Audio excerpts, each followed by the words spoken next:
This is example B of finding the real and imaginary part of a complex number. S plus iy over 1 minus I is the given expression.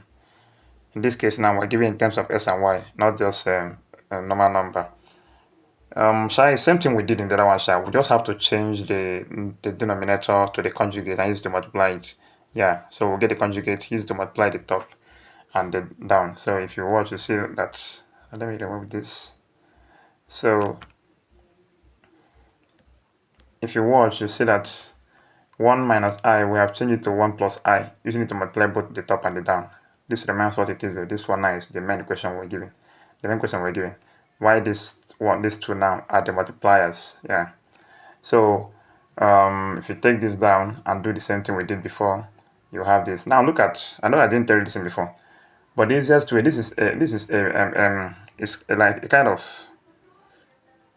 of, a rule in complex number that when you have something like this, what you just need to do is to say 1 square, you see, plus whatever is the coefficient of that I. In this case, this 1, provided that they're the same thing. The only thing that is different is the minus and the plus. Just say 1 square plus 1 square. That's you get 2. Yeah, it's something that they did here actually. This is a kind of saying 1 square minus 1, because this is actually I square is minus 1. So it will still give you 1 minus 1, which is what? 1 plus 1, which is 2. But I'm saying that it's easier to go this way. You can just say 1 plus 1 square, you will get 2. If it was minus 2i, it would have been 1 plus 2 square, you will get what? That's 1 square is 1, 2 square is what? 4, that's 5, you see. So it's easier to go that way, and it's correct. It's correct. So now we move forward to the numerator. The numerator is going to be a bit complex now because of the letters that are there. That's, in this case now we are multiplying s plus iy by 1 plus I. Of course, normal way, you multiply, use s to multiply 1 and I, you have this.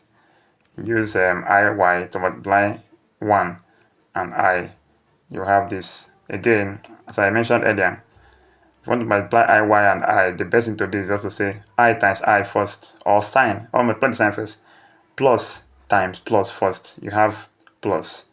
Then I times I, you have what? I square. Then y, there's no y here now, just bring it out here. You see how simple it is.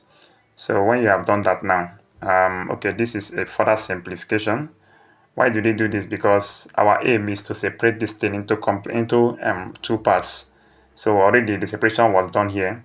You see, s and I square y will not have I. What's the reason? I square already we know is what? Minus 1, so it doesn't have any I again. That's how you see that we have s minus y. S minus what? Y as the very first one. And then the second one now, this two that has I, s plus y is what we have here. So the I is now outside. So that when you expand it, you can still come back to what it was. So if you take this now the way it is, this one now the way it is, put it back, like use it to replace the top now of this thing.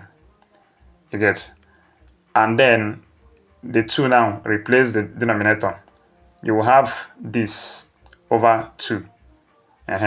What happened in the answer now? This answer you're seeing is that it has been splitted. So instead of having the whole of this over 2, we can just say this over 2 plus this one over 2 is correct. So that's the thing. And then you now see that the real part, it doesn't have I. That's this one. You see, this is the real part. Then the imaginary part is the one that has what? I. S plus y over 2. Please take note too. Okay, let me check it down. I see the answer very well. So the real part, the imaginary part. Take notes. You don't include the I in your answer. You don't include the I in your what? Answer. So that's it.